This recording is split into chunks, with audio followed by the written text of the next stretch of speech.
Ooh, there we go. Um, Welcome to the monthly call for the E3 Facebook group, Energetic Explorations for Evolution. Just for anyone who has never been here for one of these, Beth, Shekinah, Terrence, and I started this group a year ago in March 2023. Can you believe it's been a year? No. Yeah. Whoa. Yeah, yeah, we've almost come full circle. I know this is it. This is number 12. So, and just to give you the background, we've been using astrology as a way to set a container for a conversation and a focus. And so we co-create a monthly theme using the inspiration from the current astrology, which is Pisces this time.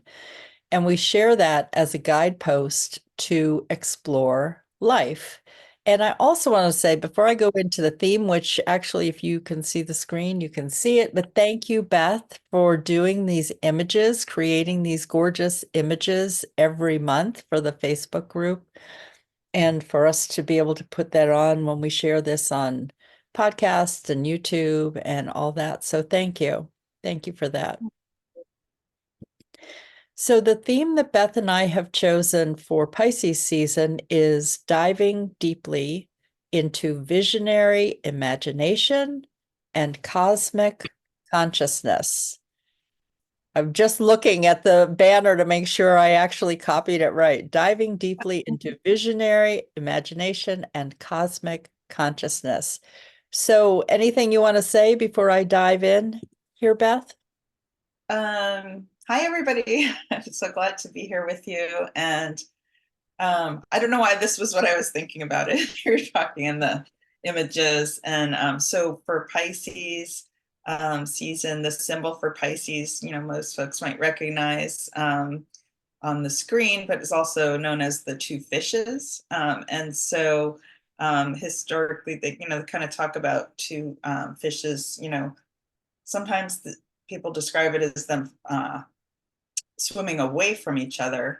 But actually, I've been doing some reading about the mythology and things like that. And it's really, they're not really swimming away from each other. Um, it's said that like one's swimming upwards towards spirit and one is following the ecliptic, which we can kind of see, which is where the plane on which all the planets move. And so it's sort of like between spirit and matter or the material world. And we'll talk a lot about how Pisces is helping us to integrate and navigate that. I love that.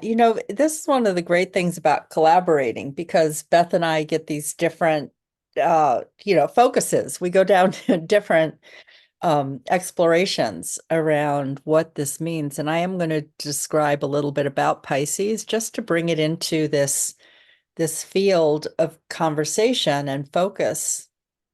But it's interesting because whenever I think of the two fish, I think of them as swimming towards and then past each other. So I love it. Yeah, yeah, The fly, the up, the down, the yeah. And they kind of like yin and yang. I think if you think about that image, sometimes you see the definitely. Pisces image in that way too. That yeah, that integration or relationship, I guess. Yeah, definitely.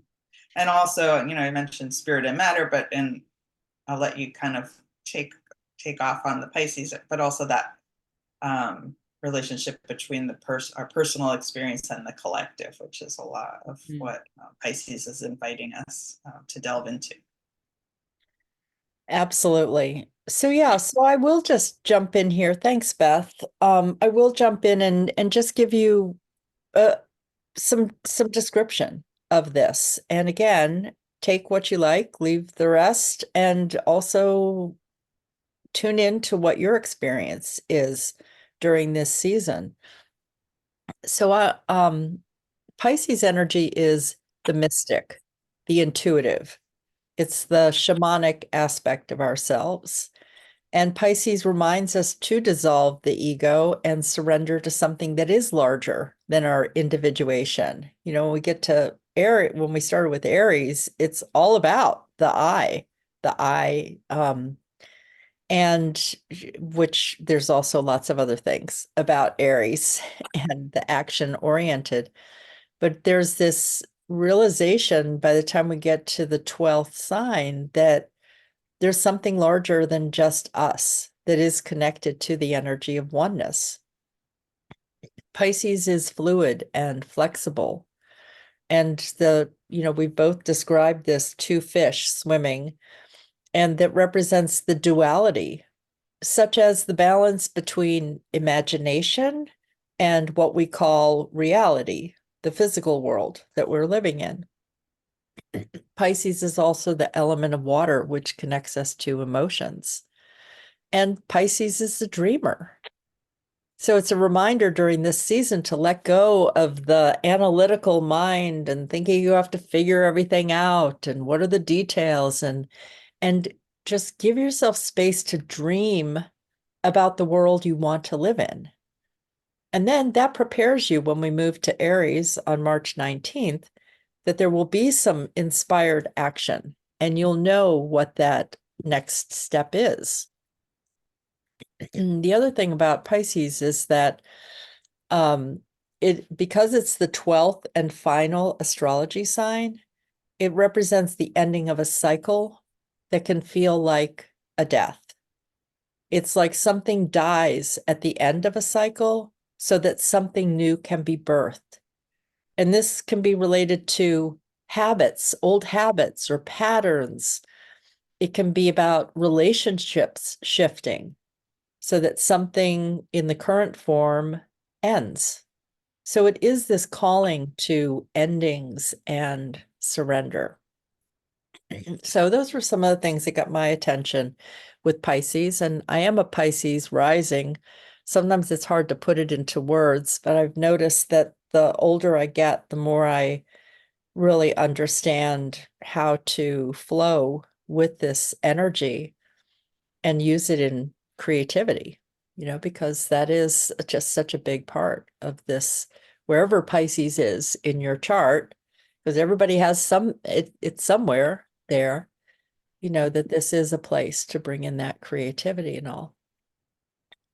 So I just thought I would just share two examples of Pisces in my life with brief stories, and then I will pass this to Beth after I finish telling these two stories.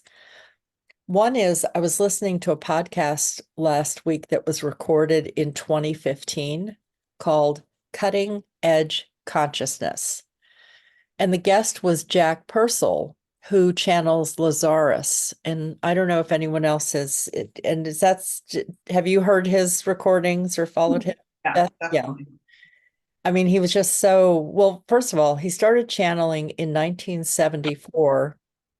And as I looked into, like, was he still channeling? Because this was an older podcast, it was like, it's going to be 50 years of channeling Lazarus in July. So I began buying his tapes and art calendars of Lemuria in 1986 as I began to explore what I now understand as cosmic consciousness. Well, on the podcast, they were talking about how to live in the present and also hold the vision for your future. And I thought, oh, this is Pisces energy. I mean, one of the shadows of Pisces is getting lost in fantasy, which can disconnect you from the present. It can disconnect you from your body. So just recognize you are in a body with feelings and you are dreaming new visions for the future. So there's the duality, the both and. Well, Jack was talking about putting the potential of what you want into a basket for the future. And he emphasized that it's not just about, oh, put it there and forget it. He emphasized being in the moment and the future at the same time. He was also talking about not getting caught up in the details of the future, like allowing that to appear. But he was talking about focusing on things like maybe you have a vision of laughter. So you say, well, in my future, I want there to be more laughter. Okay, put that into the basket. And then come back and focus on the laughter, generating laughter in your life now.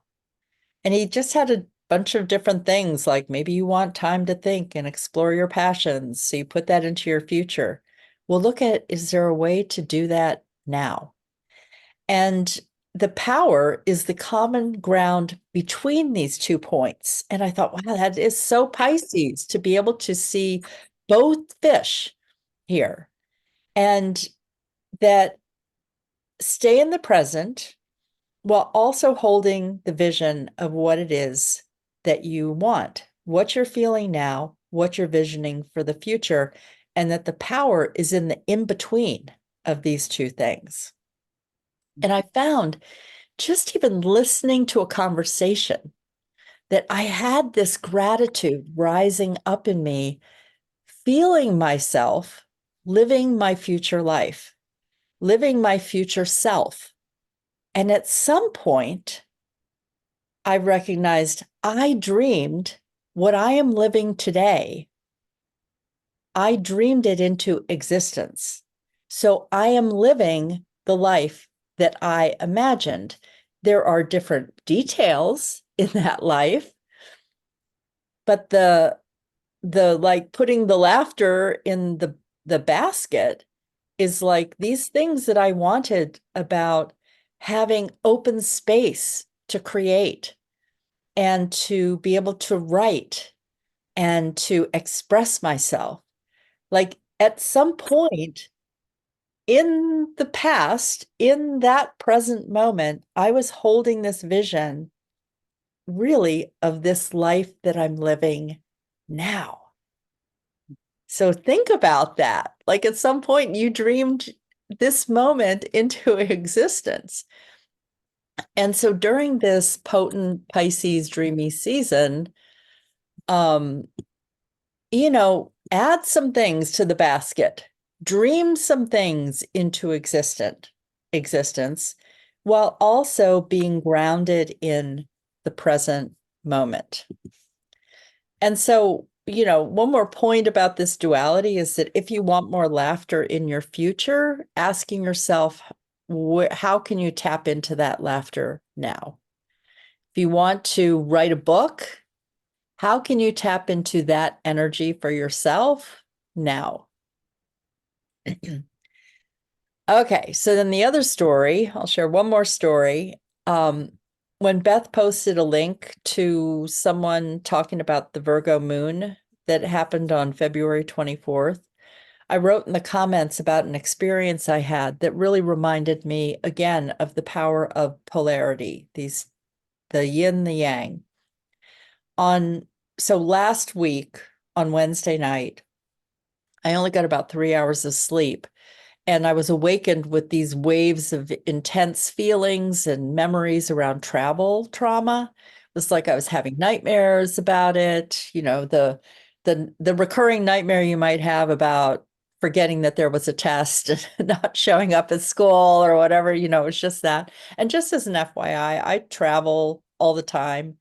And having this kind of dream before traveling is unusual for me. I don't normally have a lot of anxiety around it. So it was unusual.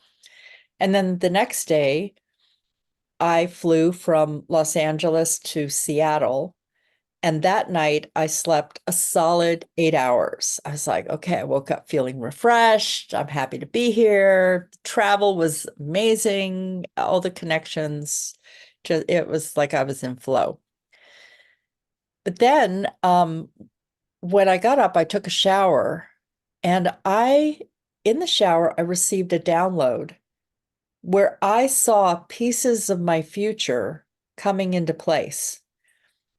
And and they were like between now, which is February 2024, and a year from now, February 2025. It was like I saw these pieces that were all possibilities. And it felt like they were answers to questions that I had been writing in my journal, things I'd been asking. So I saw possibilities that I hadn't thought of. And I, right away, when I got out of the shower, and got dressed, I sat down with my journal and I just wrote all the pieces down. So Pisces encourages us to stay in the mystery and hold the vision. And I felt that the dreams I'd had the night before I traveled were releasing the past to make some space for the future. And that once I'd cleared that space out, there was room for these new ideas to come. All right. So with that, I will turn this over to you, Beth. Okay, thanks, Andrea. Gosh, I'm having all kinds of thoughts since I've been listening to you, so I'm not sure where I'm going to go. Um, wow, such rich sharing. Thank you so much for that. So I guess I just want to come back, to our theme about, gosh, I have to just pull it up so I remember it, so I get it right. Diving deeply into visionary imagination and cosmic consciousness. And actually I had something I wanted to just from my sort of meditation and things and different reflections and reading, I just wanted to just share this little bit here that is kind of a synergy of different things I've been exploring as we've been just wading into today. In many traditions, it's believed that the world formed out of chaos, or what may be called the void, and the universe remains in a state of chaos that is below the level of our conscious awareness most of the time, unless we're willing to explore the depths and to know the greater nature of our being. And so Pisces, as the last sign of the zodiac, and Andrea mentioned, we've gone through the year and we're in this 12th sign and house, is a place where we, in a sense, are returning to that void. It's the place where we carry everything that we've experienced in the world, internally, in our insights and gained back with us into the void as we prepare for the rebirth, as we move into the new year and a new cycle in Aries next month. And then for those of us in the Northern Hemisphere, we're moving from winter into spring as well. So this sign is really said to hold all of those signs, all of those aspects that we've experienced up until this point together. Almost can think of it almost as if it's a crystal with many facets. And so it's really a place of integration and to look within deeply, not just with the mind, but in the heart. And so we talk a lot about, Pisces really relating to compassion and empathy. And so just really tuning into that, our personal hearts, but also the collective heart of creation. We're returning into that energy. There's the potential for us to do that intentionally, and we are doing it regardless. So, and I think sometimes people start to feel sort of that sense of the boundarylessness of Pisces, the chaotic energy of the void. And so just to be aware of that it can be in some ways an unsettling time. A lot of emotions Pisces is it's a water element, and so the water element is, taking us into the depths. It's dark, it's receptive, it's pulling us inward, and it's mutable. So there's flexibility and movement, and this, I would say, integration. Again, the mutable signs are the last phase of a cycle, and they're getting ready to bring us into the new. So, so there's more energy moving maybe inwardly than outwardly, and that can just be unsettling. And it's really asking us or inviting us to go within, to listen deeply, to really delve into our meditation, our inner journey, shamanic journeys, inner practices, and listen. And so, and when we don't do that, sometimes that can create more stress and tension, and that feeling. of just feeling chaotic. So I just like to mention, since I work a lot in the realm of recovery and in terms of addiction and mental health, that sometimes Pisces, has that like a sort of artistic and creative energy, and sometimes addictions, or turning to food, substances, other things is a way that we cope with the emotionality of Pisces, or the energy, the energy of it. And so that's just something to be aware of, that can be connected as well. And there's another quote. Oh, so yeah, I saw this quote by Jung that says the ocean has always symbolized the group mind, or the collective unconscious. And so just thinking about Pisces historically, it has two rulers, originally Jupiter, which is a very expansive energy, and then Neptune, which was discovered later, which rules the sea. And so, we can think about the ocean and the sea and the depths, and just that there is, there can be peace in the ocean and calm and gentleness in the rolling waves. And there can be, storms and chaos, and, feeling ourselves, being pulled into the undertow. So I think, I guess what feels really important to me, to just, stress, is just our willingness to, part of this exploration, the whole, energetic explorations for evolution, is about the idea of tuning into the energies, both collective and personal, and creating or finding ways that we can harmonize with them. So I think, really here in this cycle, taking that time to be willing to listen to the heart, listen to your emotions, go within through, meditation or some other type of spiritual practice, is just so important. And yesterday, the Sun, Mercury, and Saturn um, were conjunct. And so that's something called a cazimi, which actually means that something's like in the heart of the sun. It's usually with the sun and another planet. And so there were two planets that ended up coming together yesterday, which is just kind of potent. And I wanted to touch on that, in that the energies overall, we had Pluto move into Aquarius in January, and just a lot of planets in Aquarius and moving into Pisces. And so there's kind of an, intensity of energy at this time. But Saturn has been in Pisces since March of 2023, and will be there until May of 2025. So we're kind of like not quite at a halfway point there.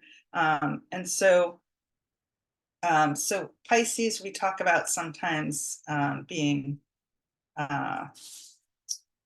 like, I guess, the challenge, or what some folks call the karmic challenge of Pisces, is around boundaries and boundarylessness, and learning to navigate that, to have our own identity, and to feel a part of the whole, and particularly to learn to empathize with others in the world without taking on that pain in a way that takes us out of our own soul, I guess, purpose or alignment. And so, so it's about kind of navigating, thinking about like the ocean and the sea, and just the voyage that we're on, and learning how to navigate through all the different kinds of weather and storms, so to speak, the storms, the weather of our lives, personally and collectively. Um, so, so anyway, coming back to what I was saying about Saturn, so Saturn really rules boundaries and structure in our lives, and so it's during this window, there's really an invitation to commit to create that structure around our spiritual practices and meditation, and um, just it's an invitation to really tend to our soul and our personal, our soul journey in relationship to the collective journey that we are all a part of. Um, so those are just a few things I've been thinking about during this time. And again, that sort of alignment between inner and outer, personal and collective, and maybe feeling really that expansiveness, that oneness, and letting ourselves, we have to, as human beings, it can be so easy to kind of get caught up in the details of our lives and every day, and we need to attend to that, certainly. But it's so important to let ourselves have that experience of being a part of the greater whole, feeling that sense of oneness and awe that is the essence of creation. And so, and yet uh, maintain or fortify our own essence and the vibration that we carry as we're moving in through our lives in the world. And that's where Andrea spoke a lot about kind of this, our dreams and visions for our lives. And so just, being able to harness that both personally and collectively. So requires that we learn to navigate that. And so the invitation is very strong right now, I think, to do that. And the last thing I want to say is that so we're at the end of this cycle. This is zodiacal, zodiacal. I don't know if I'm saying it right. Cycle. I'm laughing now, Andrew. You spurred the laughter. So, Yes, and taking ourselves lightly is part of it. astrological year, the end of the astrological Yes, year. yes. And so that is a point of integration again. And so it can be a good time to, reflect as you're doing that, some tuning in and listening. And, the spring is percolating too, or the new birth as we move towards Aries. And, we're Andrew and I are in the northern hemisphere. I know some folks may be listening in the southern hemisphere. So you have to tune in a little differently to your cycle of going into fall rather than spring. But there's that new birth, like at the end of winter, um, we're already, things are popping up here. I saw some little, what they're called, like, uh, not crocuses, croci, but the snow blossoms last week and different things. My neighbor's rose bush popped up and things like that. So there's a little bit of spring popping in the midst of the end of the winter. So that is that ending and new beginning. We're in that energy, maybe more when we're feeling the ending than the new beginning, but there's that's percolating. And so so that again, that's just that we can feel that sense of excitement and enthusiasm about that, and there can be some uncertainty and feeling that chaoticness. And so just to listen deeply and explore how you might navigate that, and what maybe you want to let go and leave behind, and what seeds you want to plant for dreams and visions going forward. And the last thing I want to say, just from sort of a personal, I guess, reflection or experience, in terms of why I feel so passionate about tuning in energetically into these natural rhythms and the seasons, and and whether we use the astrological cycles or seasonal cycles, is that we are, and we're all, we're the same and we're different, and yet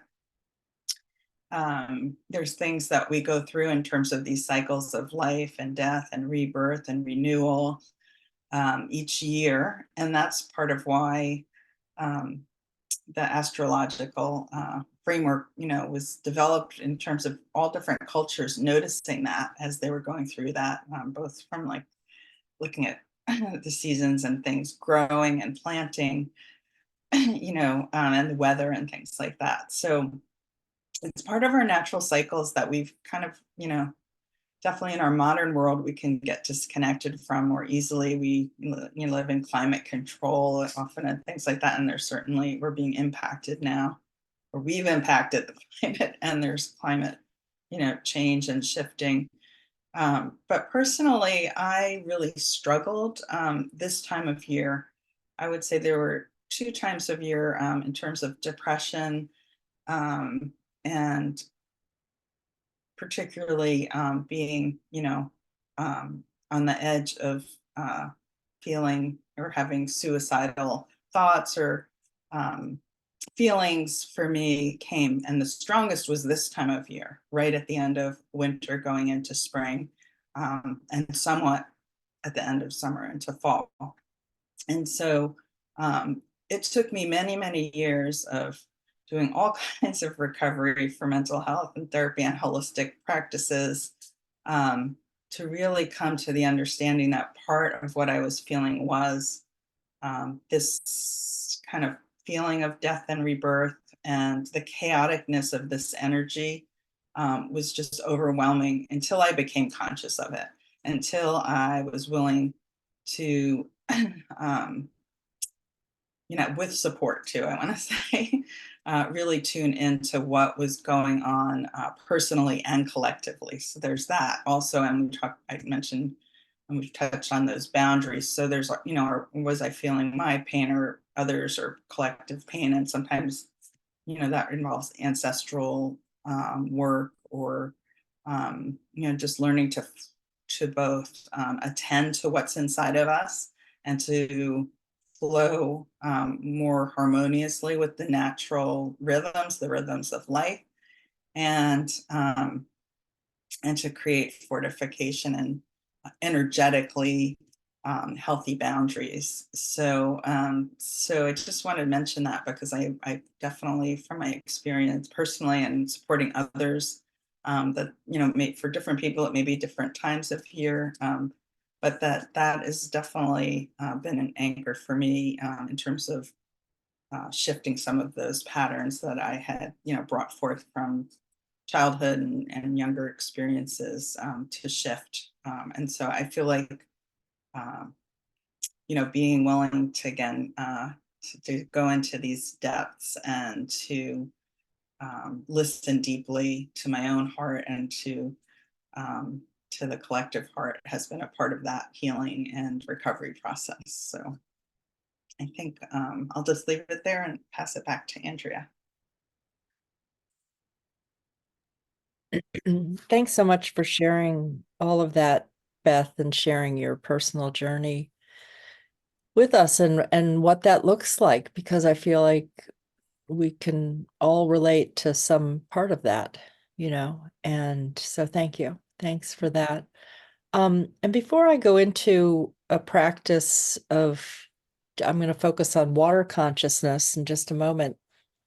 I want to once again highlight parts of what Beth was saying, to say that as the endings, one of the really powerful things about that you can learn on how to support yourself is what are the grappling hooks that you can put in place to help you bridge between the old and the new. And a grappling hook is like for someone who's climbing a mountain, and you have that tool that you can hold on to the mountain as you're climbing, or find steady ground, something like that. And so know that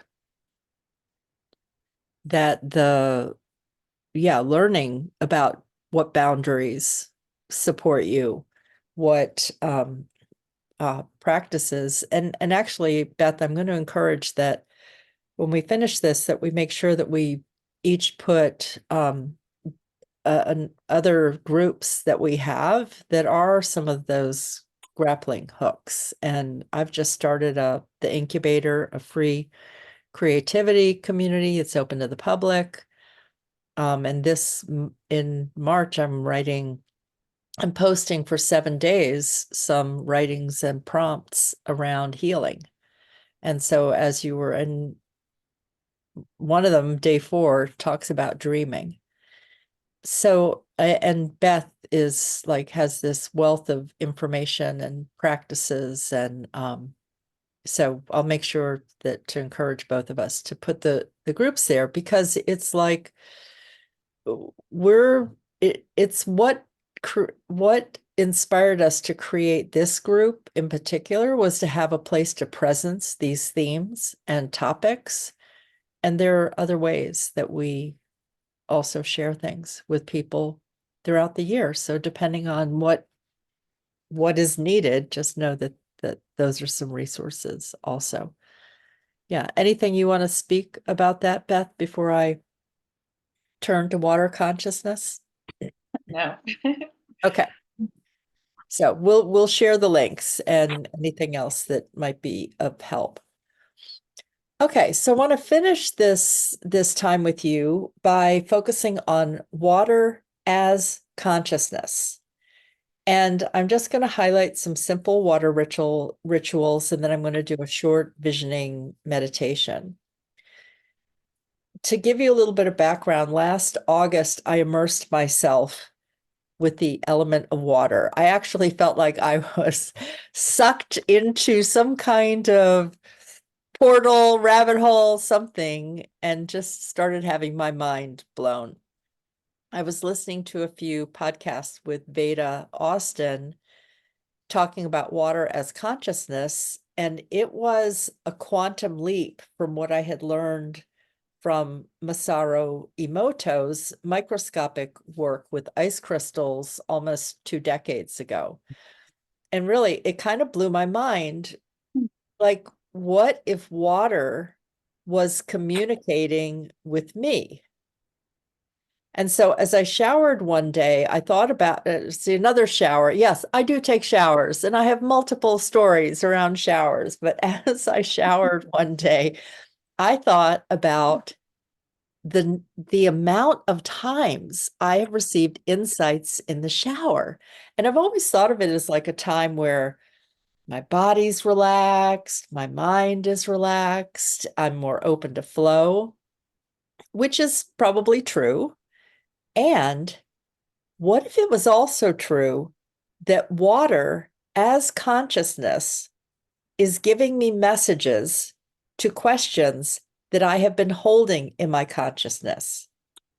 What if water is joining me in an expanded relationship of co-creation? So Veda Austin wrote a book called The Secret of Intelligence Water, which honestly I have not been able to find in print. And luckily, she has recorded numerous podcasts that you can find on YouTube, maybe on Vimeo also, but I've been finding them on YouTube, where she talks about viewing water as an intelligent force with the power to respond to human consciousness in ways never before thought possible, like real communication. Water as an ally, helping you to determine meanings in dreams, sending you messages in the bottom of your coffee cup. I actually had an experience one day after all of this happened where I was doing a heart coherence meditation. I'm focusing on my heart, and at the same time I was holding my cup of coffee. And I'm got my eyes closed. Every once in a while I would take a sip of coffee. I'm holding the coffee the whole time I'm doing this. And then a little bit later, when I'd finished my coffee and I'd already finished the meditation, I looked in the bottom of the coffee cup and I saw that there was a heart in the bottom of the coffee cup. It had like been etched in there where there was some, residue of coffee and creamer and everything. Whoa, that was cool. And it was like, water, I would like to communicate with you more. But it was just this really visual thing. So I want to read a quote that Veda Austin said on one of the podcasts. She said, if we truly take in the messages of water, and our awareness of the consciousness in water, then that would mean that God is in us and all around us, above us and below us. It would explain why a woman's water breaks when we are born, and why some religions observe the ritual of baptism. If water was God, then that would mean that God has no gender. God takes the shape of the container, and that God appears in, which would explain why we have so many belief systems.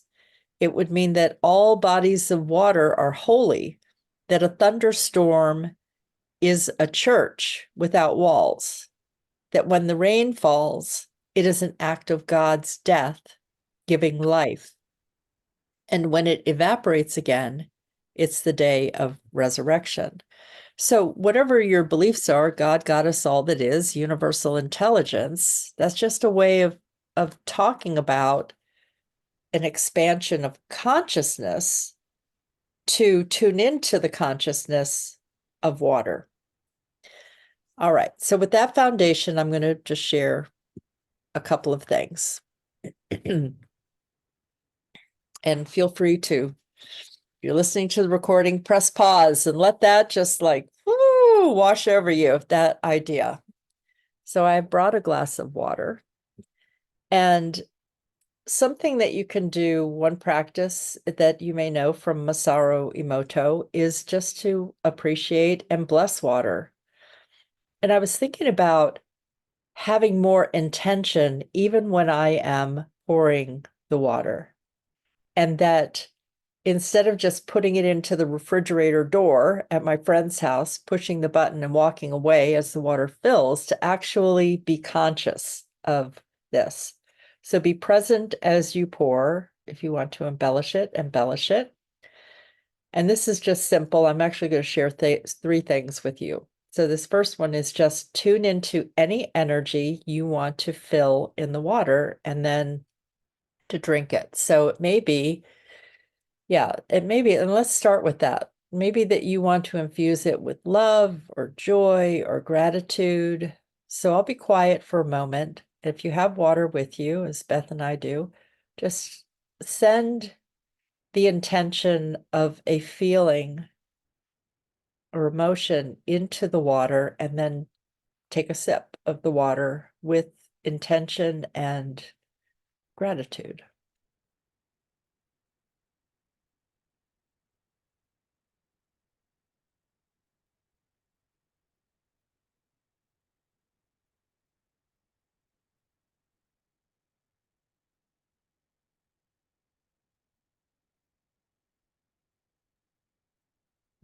Another thing that you can do is set an intention when cleansing with water. And this can be you're going to take a shower or you are going to take a bath. First of all, putting Epsom salts in your bath is a very great way of clearing emotion. And yeah, it's just a great clearing energy. Anything that you're feeling, or lighting a candle as you are before you get into the bath. But it can be about taking a shower, asking with consciousness that as you take the shower, you want to release something. It might be you've noticed a habit that you want to change, and you just ask for help in releasing the habit. You could also be asking to be filled with forgiveness, or to release a buildup or residue of grief that seems to be lingering. And you're just, please cleanse this grief from my body. And so be intentional. All right. So the final thing is I want to do a little meditation with you. So I invite you to get comfortable in your seat, or you can listen to it and then do it later. So I'm going to start with closing my eyes, whatever feels good for you. And feel yourself begin to land in your body more. That could be by focusing on your heart, your belly, your hips.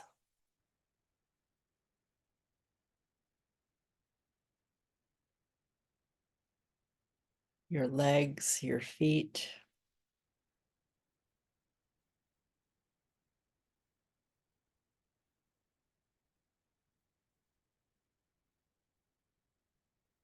Feel a connection with the earth.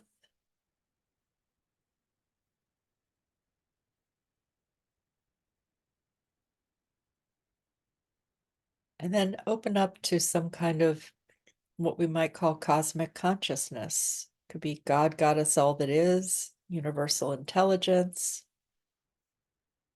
the land.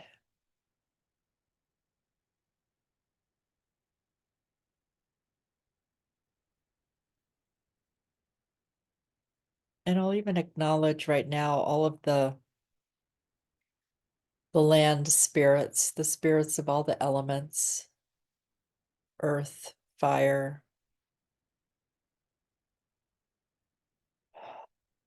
air, ether, and finally coming into water.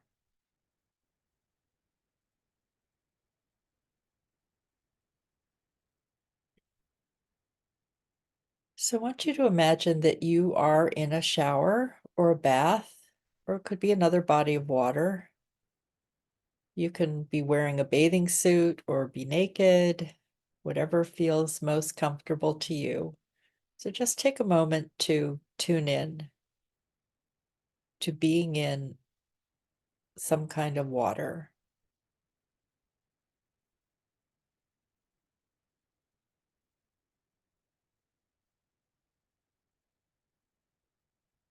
And so begin by greeting the water with a simple hello or acknowledging them in some way.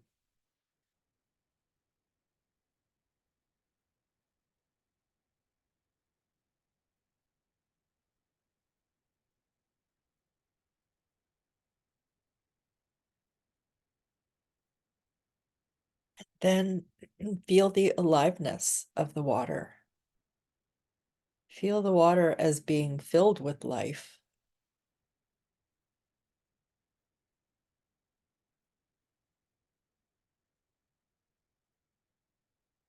And know in your heart that water has a consciousness and it is safe for you to connect, and that you have the power to move towards the water or to step back if it feels like too much.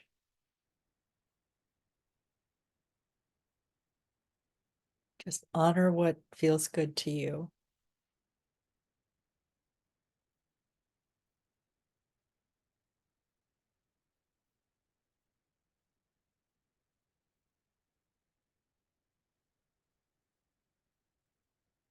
And then in spending time with water, interact with the water by asking a question or letting water know that you're open to ideas and guidance.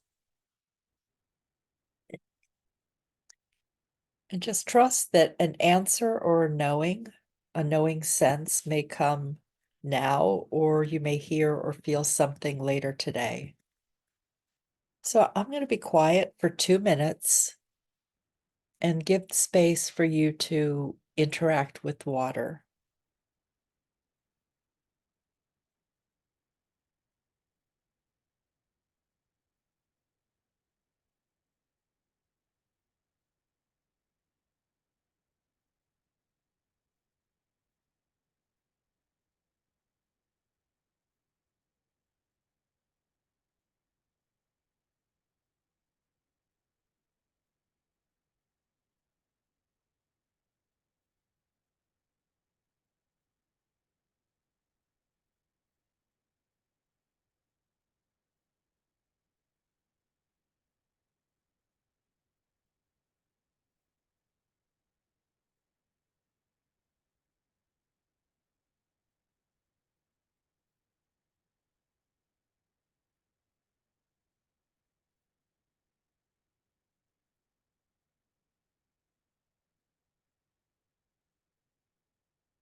And so just begin to bring that to a close for now and thank the water with appreciation.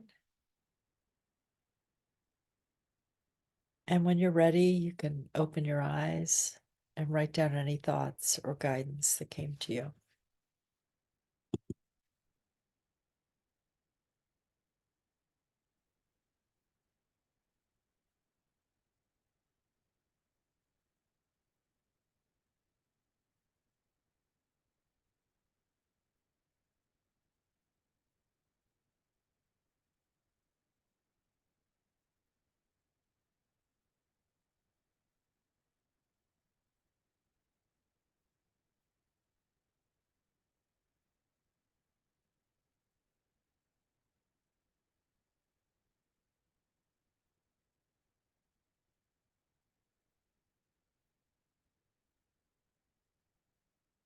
And so I just want to say that you can do that in a very simple way, and you can also connect with the water that's in your body. So I was kind of speaking about water that's on the outside of us and getting into the water and all, but you are living in a body filled with water. And you can call on water that way or do a combination of, um, you know, being in the shower, actually being in the shower or a bath or a lake, and then tune into that water. So yeah, so enjoy that. And I know that I'll be posting some links throughout the next couple of weeks that for anyone who's interested in listening to Veda Austin. So Beth, Thank you. That was beautiful. good. So relaxed. I and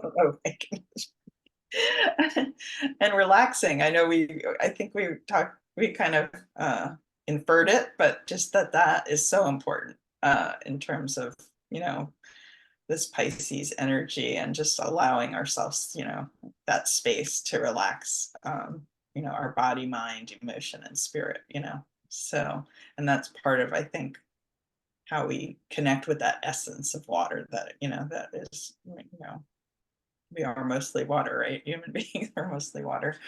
So thank you for shining a light on that. And I was recalling being at this sacred waterfall in Brazil, and that was a time where I just connected, I think, with water, more as a more active force and energy in my life. And so it's a place in my journeys and meditation sometimes I'll go back to. So that's a beautiful way to practice too. If you can't be in water physically, to just go to a favorite place you have in water or a special place to connect. And I did want to mention that recently I've been sort of reminded about taking Himalayan salt baths. Hmm. It has, I mean, and a lot of people take Epsom salt baths, which they have different benefits, but Sure. that actually they've done research on the Himalayan salt baths, and that it actually shifts your body from being acid to alkaline. So um, and that's kind of intensifying that water element within you too. So yeah, that might be something else to explore during this time. I'm so So glad that you brought that up because I think saying Epsom salt baths has become one of those things, the way people will say Kleenex instead of tissue. It's like you get used to a certain title or brand of something, whatever. And absolutely, because I know while I'm here, I'll take a Himalayan salt bath. That's what's in the bathroom here. And yeah, such a good reminder that I would have been thinking, oh, I'm taking an salt bath. No, it's actually the Himalayan. yeah, Yeah. and this that I guess, and you touched on some different things, and I think even as we're in, like part of this, I don't know, sort of navigation, I think, in Pisces, and integrating is learning or doing things that help to keep our system, again, physically, mentally, emotionally, spiritually, energetically, to clear it. It's something we have to do, continually living in the world we live in. and just going through our life journey. And so, whether it's something like a bath, but that's certainly clearing us energetically as well as, detoxifying us physically. So, any of, the different practices, it's just important to have those, and to find what resonates with each of us the most too. So, Yeah, absolutely. Absolutely. So anything else? I picked a card right before you went Oh, into great. meditation. I like to. Great. It's from the Angels and Ancestors Oracle cards, and it says, "Direction, Guardian, choose your path." So I was just going to read just a short bit of it. Great. So, Thank you. says, "Connect with your deepest desires, then choose the path that will make your heart and soul sing." So that felt Mm. pretty fitting for our Pisces. And I love it. I'll just read one little paragraph. It says, "Your path isn't set in stone, and your angels and guides have no expectations for you, nor should you have any for yourself. There are many directions you can take.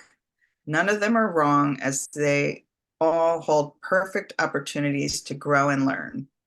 But life is to be enjoyed and savored. So if you know that there's a decision to be made, and particularly if you're feeling indecisive, choose the path you know is going to make you light up, and choose with your heart." Mm. So I love that it. felt right That on. was so perfect. Yeah. I love it. Yeah. Yeah. Tuning in and then the messages come for sure. Yeah. All right. Thank you. All And right. Yeah. Thanks everybody for listening. Please, if you're watching in the Facebook group, drop a note or a comment or let us know how you're navigating Pisces season. And we'll also be posting on our YouTube channels. So if you're watching there, welcome to comment, and we'll put a link to join the Facebook group as well. absolutely. All right. See you all. Yeah, Bye-bye we'll see now. you for the Aries New Year coming up. Yeah. We'll be here soon. Bye-bye. Great. Bye bye.